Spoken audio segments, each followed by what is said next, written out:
superstars. Welcome to our Tuesday writing mini lesson. Today is election day. It's super exciting. People are voting for who they want to be president, and they're also voting for other people who will be in office or be making really important decisions for our state and for our city and our neighborhood. So voting is really, really important. And I just wanted to say again, happy voting day. Now, yesterday we talked about a realistic fiction story, and we discussed how it has to be realistic, so it could really happen, and it has to be fiction, so it didn't really happen to you, okay? But it could happen to somebody. So now that we know what realistic fiction stories are, we can create our own stories. And yesterday you were supposed to write down 2 story ideas that you had. Now, we're not writing tons and tons of details. What we're focusing on is we're focusing on characters, a setting, so a place, a problem, and a solution. So you're just writing these story blurbs, right? So you're focusing on the people. Who's in your story? Could be a boy, could be a girl. It could be somebody who, it could be a grandma, okay? It could be anyone, but it has to be a person who's realistic. And there could be a dog in the story or a cat in the story. And then you're focusing on the place. So where it takes place, when it takes place. So think about it. Is your story idea taking place at night? Is it taking place in the morning? Is it taking place in the cafeteria during lunchtime? Okay?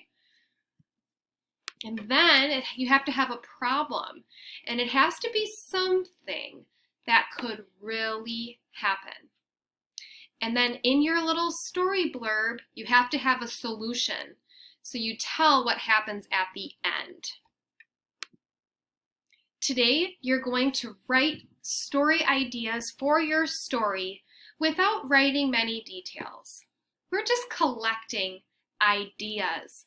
We are collecting many ideas, and that's what we're going to do today, just like yesterday. In another lesson, we are going to learn how to include more information and details to make our stories interesting.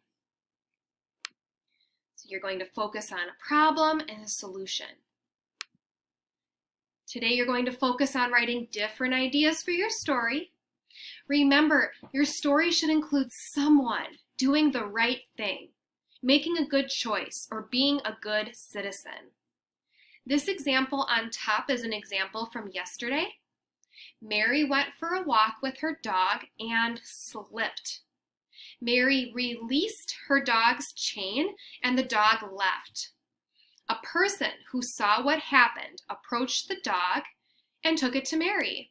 Mary was happy and went home. Do we have characters? Yes. Are they realistic? Yeah, they're just people. And there's a dog, right? There's not a vampire.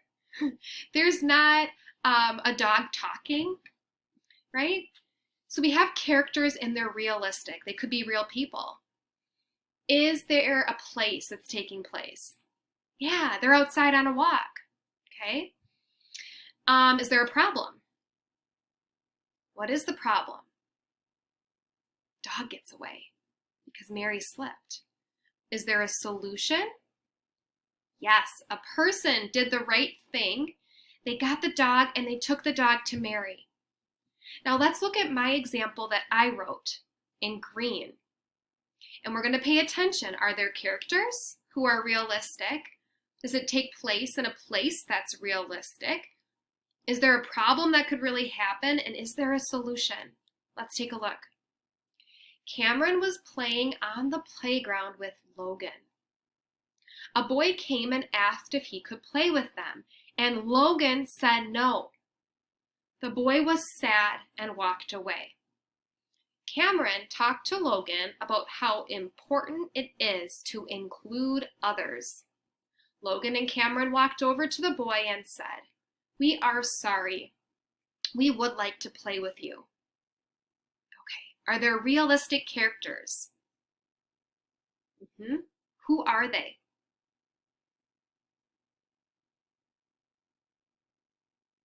hope you're telling me right now. I can't hear you, but I think you're telling me. Cameron, Logan, and a boy, right? A boy who they haven't really met yet. So 3 characters, okay? Is there a place? Is there a setting? Where are they? They're at a playground, right? Is there a problem? The problem is Logan was not very nice. He said no, and then the boy was sad. Is there a solution? Cameron talked to Logan, and then they went over and they apologized. And they said, we would like to play with you. So, second graders, today you are going to write down 3 story ideas. Do I want you to write 15 pages? Nope. You're just going to make sure you have a character. You're going to make sure you have a place, a problem, and a solution. And in your story, there should be somebody being a good citizen, doing the right thing. Could there be a person doing the wrong thing? Yes, that could be part of your problem. Sort of like in my example here with Cameron and Logan, okay? So you're going to come up with 3 story ideas. You can write them down in your writing notebook, or you can just do it right on Seesaw. All right, happy writing, happy election day. Bye, second graders.